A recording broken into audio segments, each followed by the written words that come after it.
Hello everyone, welcome to another study classes और this is Kishan Nandam. और आज इस लेक्चर में कवर करने वाले हम लोग कॉन्स्टिट्यूट असेंबली जो क्लास 9th का टॉपिक है। आपका क्लास 9th का चैप्टर क्या है? कॉन्स्टिट्यूशनल डिज़ाइन, उसी का टॉपिक है। मौसम बहुत अच्छा है और इसी मौसम में हम बहुत अच्छे से समझ लेंगे क्या है कॉन्स्टिट्यूट असेंबली। तो आप मेरे साथ अंत तक बने रहिएगा जिससे कि आपको बहुत अच्छी अंडरस्टैंडिंग होगी। तो चलिए बढ़ते हैं हम लोग कॉन्स्टिट्यूट असेंबली की तरफ।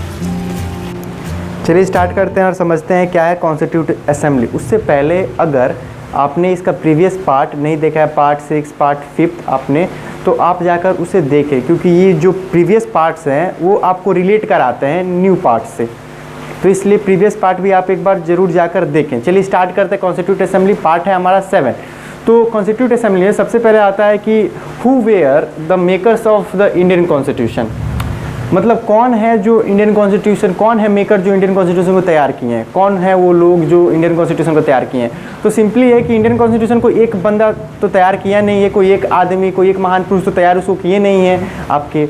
उसमें क्या है, some of the leaders who play and a very important role कह सकते हो, बहुत ज़्यादा एक तरह से रोल अपना प्ले किए हैं। कुछ लीडर्स हैं जिनका टेक्स्ट बुक में आपके नाम भी दिया हुआ है। आप अगर टेक्स्ट बुक देखिएगा तो आपको मिल जाएगा, उनका इमेज और उनका नाम भी दिया गया है।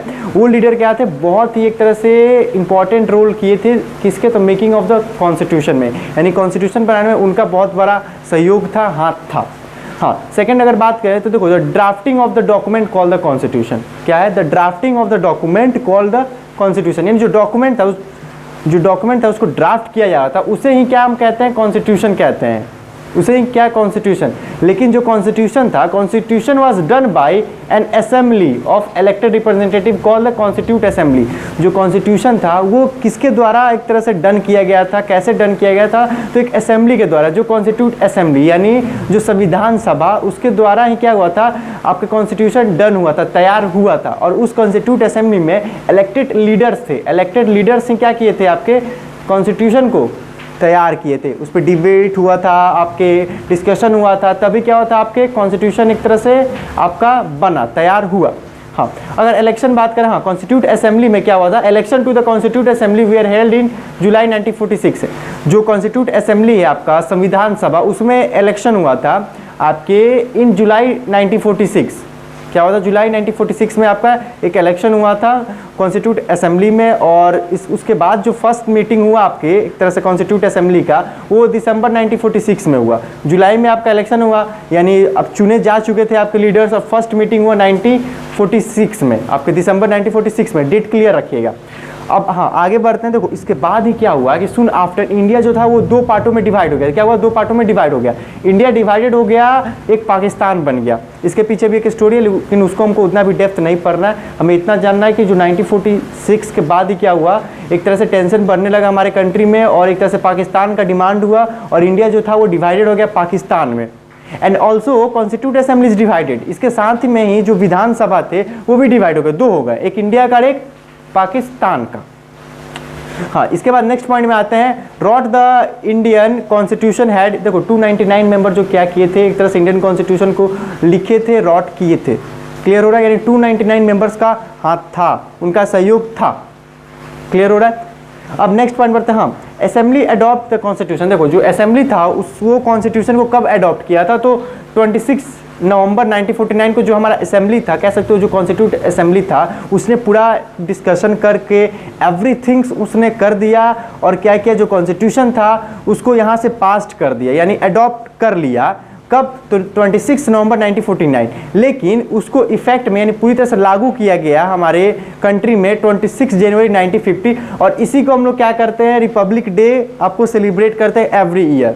बहुत अच्छे से लिखा हूँ, यहाँ थोड़ा रिएक्शन कर दिया हूँ। और तो ये सब आपके क्या थे, एक तरह से कॉन्स्टिट्यूट असेंबली। और मैं इसको इरेज करता हूँ, और कुछ भी नेक्स्ट पॉइंट है जिसको कवर करते हैं, और अगर इसमें कोई डाउट है तो आप कमेंट कर सकते हैं। और बढ़ते हैं हम लोग नेक्स्ट पॉइंट के।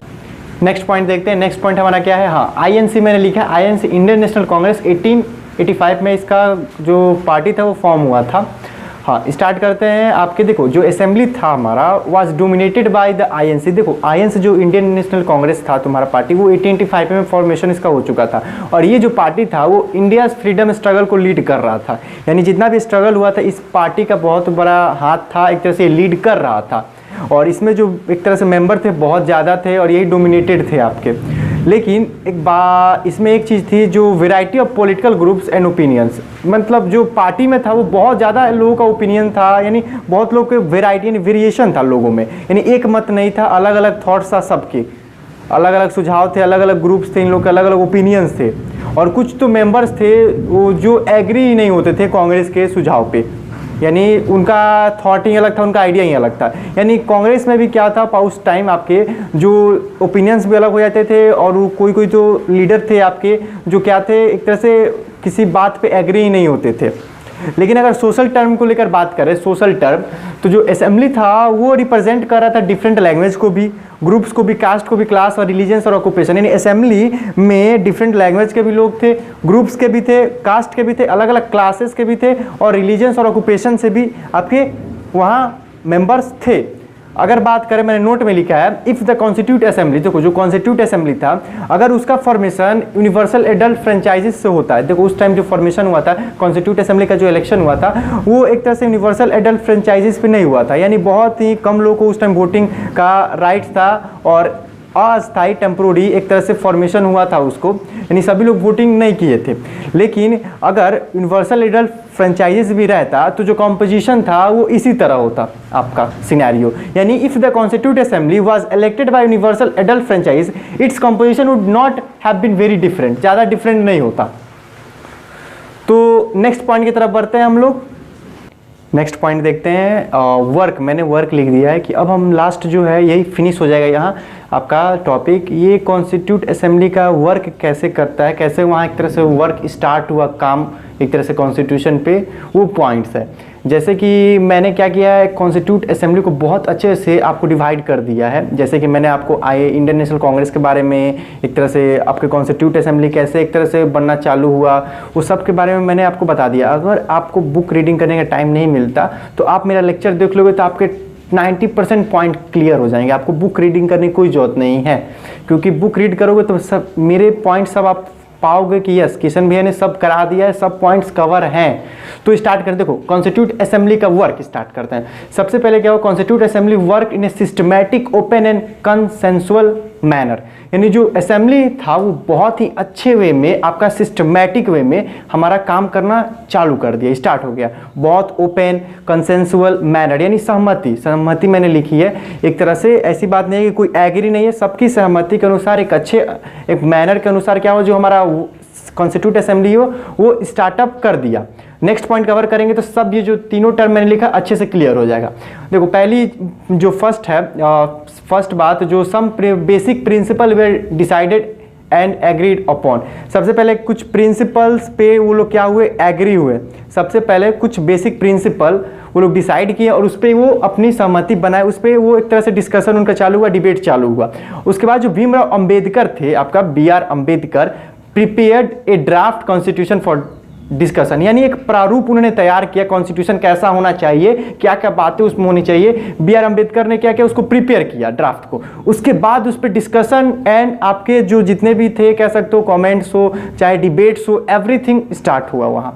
मतलब एक बेसिक चाहिए तो किस चीज़ पे डिस्कशन करे, सोचो कोई तो टॉपिक चाहिए, इसीलिए क्या हुआ वहाँ एक ड्राफ्ट तैयार किया गया कॉन्स्टिट्यूशन के। उसके बाद क्या हुआ, उस पर डिस्कशन चालू हुआ।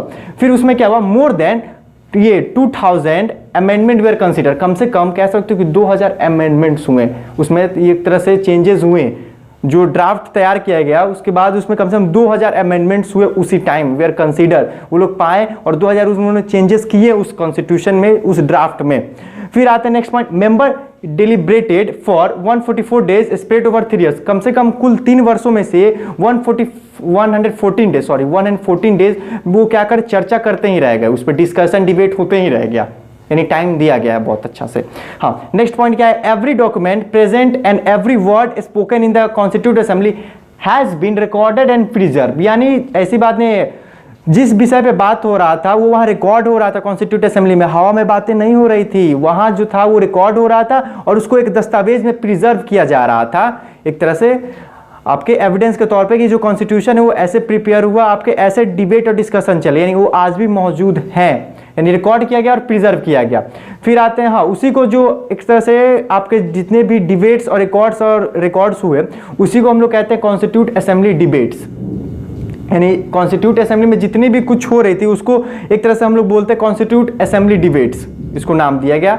और ये जो कॉन्स्टिट्यूट असेंबली डिबेट्स थे, और ये क्या थे, printed this debates are 12 bulky volumes, यानी कह सकते हो कि बुल्की मतलब बहुत हेवी होता है, 12 खंडों में कम से कम उसको एक तरह से प्रिंट भी किया गया और रखा गया। और this are use to interpret the meaning of the constitution. और यही जो 12 बुल्की वॉल्यूम्स हैं आपके, 12 खंडों की दस्तावेज हैं जो आपके, ये एक तरह से हमको कॉन्स्टिट्यूशन का मीनिंग बताते हैं, इंटरप्रेट कराते हैं, यानी वो आज भी है। उसे देखकर हम समझ सकते हैं कि जो कॉन्स्टिट्यूशन है वो कैसे उसको बनाया गया, क्या क्या डिस्कशन किया गया, किस बेसिस पे बनाया गया। तो ये था आपका कॉन्स्टिट्यूट असेंबली। आई होप बहुत अच्छे से क्लियर हो गया, कोई भी आपके पास डाउट नहीं हुआ। बहुत ही अच्छे से इसको एक्सप्लेन किया हूँ और एक तरह से डिवाइड कर दिया हूँ। अगर एक आपको नहीं समझ में आया या कुछ कन्फ्यूजन है तो आप मुझे कमेंट कर सकते हो, और आपको अगर लगता है कोई कन्फ्यूजन है तो आप इस जो लेक्चर है उसको एक बार और देखो, जिससे कि आपको और अच्छे से क्लियर हो जाएगा। लेकिन इसका जो प्रीवियस पार्ट्स है उसको देखो, क्योंकि जो प्रीवियस पार्ट्स हैं वो आपको रिलेट करते हैं स्टोरी को, जो हम कंक्लूड करते हैं। क्योंकि मैं सभी बातें यहाँ डिस्कस नहीं करूँगा, प्रीवियस वाले बातें को मैं उतना डिस्कस नहीं करूँगा। तो आप अगर प्रीवियस लेक्चर मिस कर रहे हो तो थोड़ा सा दिक्कत होगा। अगर देख लेते हो तो और अच्छी से अंडरस्टैंडिंग होंगे। तो मिलते हैं आपके नेक्स्ट लेक्चर में। तब तक आप जितना हो सके चैनल को सब्सक्राइब कीजिए, स्प्रेड कीजिए, शेयर कीजिए अपने दोस्तों और अपने जो घर के बगल में है, आपके जो फ्रेंड्स हैं, जो आपके जूनियर्स हैं, उन्हें भी स्प्रेड कीजिए।